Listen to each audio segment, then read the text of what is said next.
How to care for Tillandsia ionantha? Tillandsia ionantha, commonly known as the sky plant or air plant, is a unique and low-maintenance plant that doesn't require soil to grow. Here's how to care for Tillandsia ionantha. See more 690 species in genus Tillandsia, air plants at monsteraholic.com. 1. Light. Indirect light. Place your Tillandsia ionantha in a location with bright, indirect light. Avoid direct sunlight, as it can scorch the leaves. 2. Watering. Misting. Mist your Tillandsia ionantha with water 2 to 3 times per week, ensuring that the entire plant is thoroughly moistened. Use a spray bottle to mist the leaves, especially the underside where the trichomes, small scales, absorb water. Soaking. Once a week, soak the Tillandsia ionantha in room temperature water for about 20 to 30 minutes. After soaking, shake off excess water and allow the plant to dry completely before returning it to its display location. Avoid leaving the plant submerged in water for too long, as it can lead to rot. 3. Air circulation. Good airflow. Tillandsia ionantha requires good air circulation to prevent rot. Ensure there is adequate ventilation in its location, especially after misting or soaking. 4. Temperature. Moderate temperatures. Tillandsia ionantha prefers temperatures between 50 degrees Fahrenheit to 90 degrees Fahrenheit, 10 degrees Celsius to 32 degrees Celsius. Protect it from extreme cold or heat. 5. Fertilizing.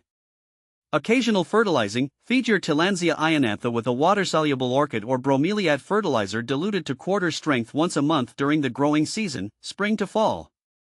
Mist the fertilizer solution onto the leaves rather than soaking the plant's base. 6. Display. Mounting. Tillandsia ionantha can be displayed in various ways, such as mounted on driftwood, placed in terrariums, or simply nestled in decorative containers. Ensure that the display method allows for good air circulation around the plant. 7. Maintenance. Grooming. Remove any dead or dried leaves by gently pulling them away from the base of the plant. Monitoring. Regularly inspect your Tillandsia ionantha for signs of pests, such as scale or mealybugs. If detected, remove pests manually or treat with a gentle insecticidal soap. 8. Flowering. Blooms. Tillandsia ionantha produces colorful flowers during its bloom cycle, typically once a year. The flowers can last several weeks to a few months, depending on the variety. 9. Rest period.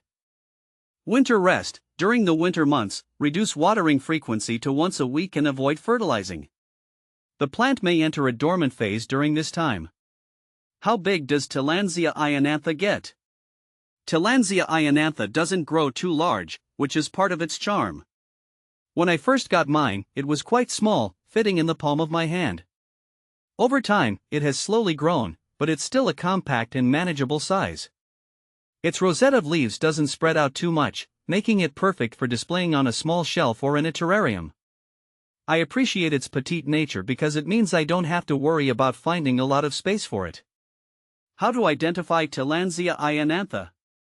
Identifying Tillandsia ionantha is an enjoyable task, especially when you start noticing its unique features. The leaves are one of the main giveaways. They're thin and wiry, with a lovely silvery green hue. When it's in bloom, the plant produces vibrant red or pink flowers that really stand out against the foliage. I remember the first time mine bloomed, and I was so excited to see those little pops of color.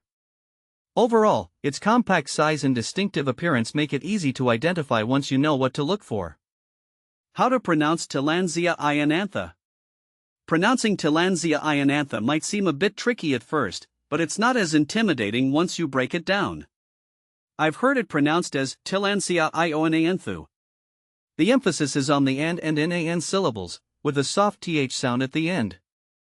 I remember stumbling over the pronunciation myself when I first heard it, but after saying it a few times, it started to roll off the tongue more naturally. It's one of those words that sounds more complicated than it is, but once you get it down, it feels satisfying to say.